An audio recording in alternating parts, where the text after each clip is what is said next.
ये कहानी है कावेरी की। कावेरी गांव में रहती है और उसका बेटा सुमित शहर में। वो वहाँ एक मल्टीनेशनल कंपनी में जॉब करता है। कावेरी का बेटा सुमित अचानक से उससे मिलने शहर से गांव आया था। बेटे को देखकर वो बहुत खुश हुई और फिर से वही शिकायतें शुरू हो गई जो हर माँ की होती है। कैसी शक्ल बनाकर रखी है तूने, कितना दुबला हो गया है रे तू। अरे खाना पीना ठीक से खाता नहीं है क्या? बहुत काम करवाते क्या ऑफिस वाले? अरे माँ, कहाँ दुबला हुआ हूँ, वैसा ही तो हूँ। पता नहीं हर माँ की आंखें ऐसी क्यों होती है, उसे अपना बच्चा दुबला ही दिखता है। हम्म, तेरे से तो बोलना ही बेकार है। सुन, तू हाथ मुंह धो ले, मैं तेरे लिए गर्मा गर्म पराठे बनाकर लाती हूँ। इतना कहकर कावेरी रसोई में जाने लगी तो सुमित ने अपनी माँ का हाथ पकड़कर उसे सोफा पे बिठा दिया और कहा, अरे माँ, ये सब छोड़, मुझे तुमसे बहुत जरूरी बात करनी है। इतना सुनते ही कावेरी की आंखों में चमक आ गई और उसने खुश होकर उससे पूछा, क्या बात करना है बेटा? शादी के बारे में? तू तैयार है क्या? तू रुक, मैं तुझे कुछ दिखाती हूँ। उसके बाद कावेरी ने सोफे के पास रखे टेबल से लिफाफे निकाले और उसमें से लड़कियों की फोटो निकालकर सुमित को दिखाने लगी। देख बेटा, तुझे कौन लड़की पसंद है का? सुमित ने उन तस्वीरों को बेमन से देखा और माँ से कहा, माँ, मुझे इनमें से कोई भी लड़की पसंद नहीं है।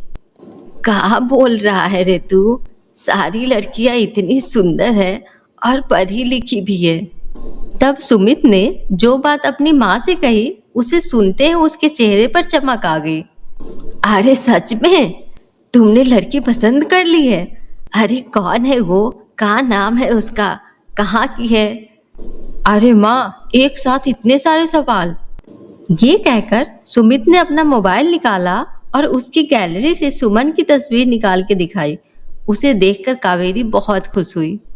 अरे वाह, कितनी सुंदर है मेरी बहू। मैं बहुत खुश हूँ बेटा, बहुत खुश। सुमन और सुमित की शादी हो गई। जब वो पहली बार उसे लेकर घर आया तो कावेरी द्वार पर उसकी आरती उतार रही थी, तो सुमन को ये सब पसंद नहीं आ रहा था। सुमन शहर में रहने वाली मॉडर्न ख्यालों की लड़की थी। फिर उसने कावेरी से कहा, क्या मम्मी जी, अब ये सब कौन करता है? अरे काहे नहीं करता है, सभी लोग ऐसा करते हैं। लक्ष्मी हो तुम मेरे घर की, और लक्ष्मी का स्वागत तो ऐसे ही करते हैं। कावेरी की बातों को सुनकर सुमन ने अपना मुंह बना लिया। सुमित चाहता था कि सुमन थोड़े दिन माँ के साथ रहे, क्योंकि उसकी कंपनी वाले उसे देश से बाहर भेजने वाले थे।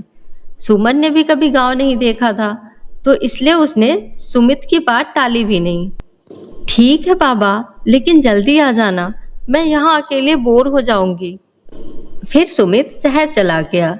एक दिन की बात है, सुबह का समय था। सुमन अपने कमरे में सोई हुई थी। इधर कावेरी घंटी बजाते हुए पूजा कर रही थी।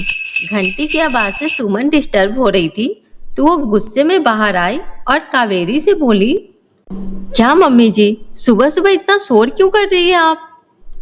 ऐसा नहीं कहते बहू, मैं पूजा कर रही हूँ और अब तो सुबह के 7 बज गए हैं। 7 बज गए तो मैं क्या करूँ? मुझे आप जैसे गवारों की तरह जल्दी उठने की आदत नहीं है।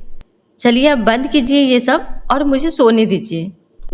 कावेरी को अपनी बहू की बात बहुत बुरी लगी, लेकिन वो चुप रह गई और खुद को ही दोष देने लगी। मेरी ही गलती है। अरे वो शहर की है, वहाँ लोग देर से सोते हैं और देर से जागते हैं। मुझे इस बात का ध्यान रखना चाहिए। सुमन ज्यादा समय या तो सोकर बिताती या अपने दोस्तों से बात करके। वो कावेरी की कोई मदद नहीं करती थी। एक दिन वो फोन पर बातें कर रही थी और कावेरी अपने गाय को चारा दे रही थी, तो तभी उसकी गाय जोर जोर से रंभाने लगी। अरे क्या हो गया, काहे गुस्सा करती है तू? मैं आ तो गई खाना देने। हाँ ठीक है ठीक है, मैंने आज थोड़ी देर कर दी। अरे क्या करती, मेरे कमर में जोरों का दर्द जो था, अब मैं बूढ़ी जो हो गई हूँ। उधर फोन पर बात करती सुमन की दोस्त ने गाय के बोलने की आवाज सुनी, तो उसने कहा, अरे ये क्या था सुमन, तबेले में हो क्या तुम? ये पीछे से कैसी आवाज आ रही है? अरे गांव है ना ये, यहाँ पर तो गाय भैंस की ही आवाज आएगी ना, कोई डीजे तो बजेगा नहीं। अच्छा सुन, तुझसे मैं थोड़ी देर में बात करती हूँ। उसके बाद सुमन ने फोन काटा और सीधे कावेरी के पास पहुंची। क्या मम्मी जी, आप लोगों को जरा भी तमीज नहीं है क्या? अरे मैं फोन पर बातें कर रही हूँ और आपकी ये गाय शोर कर रही है। अरे मेरी बेइज्जती होती है दोस्तों के सामने। आपको बड़ा मजा आता है ना मुझे तंग करने में। ये तू कैसी बातें कर रही है बहू? मैं भला तुम्हें क्यों तंग करूंगी? और जहां तक बात रही इसके बोलने की, तो इसे भूख लगी थी। अब ये बेचारी हमारी तरह खाना तो मांग नहीं सकती, जानवर है ना। ये जानवर है, आप तो नहीं है ना। आप कान खोलकर सुन लीजिए, जब मैं अपने दोस्तों से बात करूं तो इसे बाहर ले जाइए, नहीं तो मैं ये घर छोड़कर चली जाऊंगी। अरे नरक बना दिया है मेरा जीवन आप लोगों ने। इतना कुछ सुनने के बाद भी कावेरी खामोश रहती है। एक दिन जब वो गोबर से आंगन लीप रही थी, तो सुमन फिर से गुस्से में तमतमाती हुई बाहर आई और चिल्लाते हुए कावेरी से कहा, क्या है मम्मी जी, ये पूरे घर में आपने गंदगी फैला दी है। अरे बहू, गोबर है ये, पता है कितना पवित्र होता है। घर में कीटाणुओं को प्रवेश नहीं करने देता ये। अरे क्यों मेरे पीछे पड़ी हैं आप? नहीं चाहिए मुझे अपने घर में ये गोबर ओबर। मैं यहाँ से चली जाऊंगी तो करते रहना है ये सब। बिल्कुल गवारों के बीच में छोड़कर गया है ये सुमित। कंपनी वालों ने 2 महीने की ट्रेनिंग और बढ़ा दी है उसकी। 2 महीने इस गांव को और झेलना पड़ेगा मुझे। कावेरी सुमन की किसी बात का बुरा नहीं मानती, वो उससे बहुत प्यार करती थी। एक दिन की बात है, कावेरी ने सुमन से कहा, अरे बहू, आज कुछ लोग तुम्हें देखने के लिए आ रहे हैं। वो क्या है ना कि ये लोग शादी में नहीं आ पाए थे। मुझे देखने? अरे मैं क्या कोई नुमाइश की चीज हूँ जो मुझे देखने आ रहे हैं? सुनिए, उन लोगों को मना कर दीजिए, मुझे किसी से नहीं मिलना। सुमन बार बार कावेरी का अपमान करती है और बार बार उसे जली कटी सुनाती है, लेकिन कावेरी अपनी बहू को कुछ नहीं कहती। उसे हमेशा यही लगता है कि बहू शहर की है तो वहाँ के तौर तरीके अलग होते हैं, उसे वो बदल नहीं सकती। फिर कुछ दिन ऐसे ही बीत जाते हैं। कावेरी कुछ दिनों से बहुत बीमार थी, उसका बुखार उतरने का नाम ही नहीं ले रहा था, लेकिन सुमन को इस बात से कोई फर्क नहीं पड़ता है। एक दिन सुमन छत की बाउंड्री के पास खड़ी होकर अपने दोस्तों से बातें करते हुए और अपनी सास की शिकायत करके फोन रखा ही था कि तभी ना जाने कैसे उसका पैर फिसल गया और वो जमीन से गिर पड़ी। सुमन के चिल्लाने की आवाज सुनकर कावेरी भागी भागी बाहर आई। उसने देखा कि सुमन जमीन पे गिरी तड़प रही है। अरे बहू, ये क्या हो गया तुझे? सुमन लहूलुहान हो गई थी। गांव में अस्पताल 5 किलोमीटर दूर था। कावेरी को समझ नहीं आ रहा था कि वो क्या करे। तभी उसे अपने बैल के रंभाने की आवाज आई। कावेरी ने अपने बैलों को तुरंत बैलगाड़ी में जोड़ा और अपनी बहू को उसमें डाला और खुद ही बैलगाड़ी चलाकर अस्पताल की ओर जाने लगी। दोनों बैल पूरी गति से भागने लगे।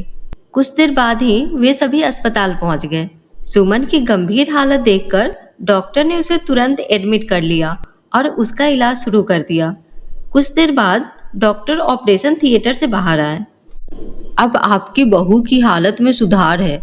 अगर आपने उसे लाने में जरा भी देर की होती तो कुछ भी हो सकता था। जब तक सुमन हॉस्पिटल में रही, कावेरी ना रात को सोती ना ही दिन को। वो सारा समय उसके पास बैठी रही, उसकी किसी जरूरत को तुरंत पूरा करती। सुमन को पता लग गया था कि कावेरी किन परिस्थितियों में और कैसे उसे हॉस्पिटल लेकर आई थी। उसे अपनी हर पुरानी बात आज याद आ रही थी और उसे पश्चाताप भी हो रहा था। माँ जी, मुझे माफ कर दीजिए, मैंने आपके साथ कितना बुरा किया, क्या नहीं कहा आपको, लेकिन आपने मेरी जान बचाने के लिए क्या कुछ नहीं किया। मेरी गलतियों के लिए मुझे माफ कर दीजिए।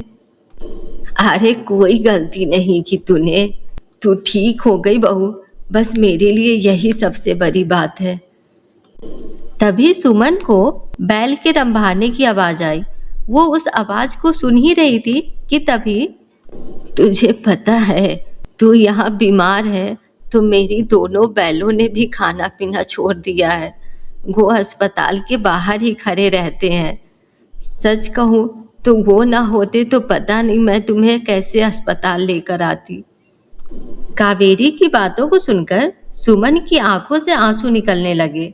वो बाहर निकली और बैलों को गले लगाकर उनसे भी माफी मांगी। सुमन अब बदल गई थी। उसे गांव अच्छा लगने लगा था और कावेरी में तो उसकी जान बसने लगी थी। हेलो दोस्तों, तो कैसे लगे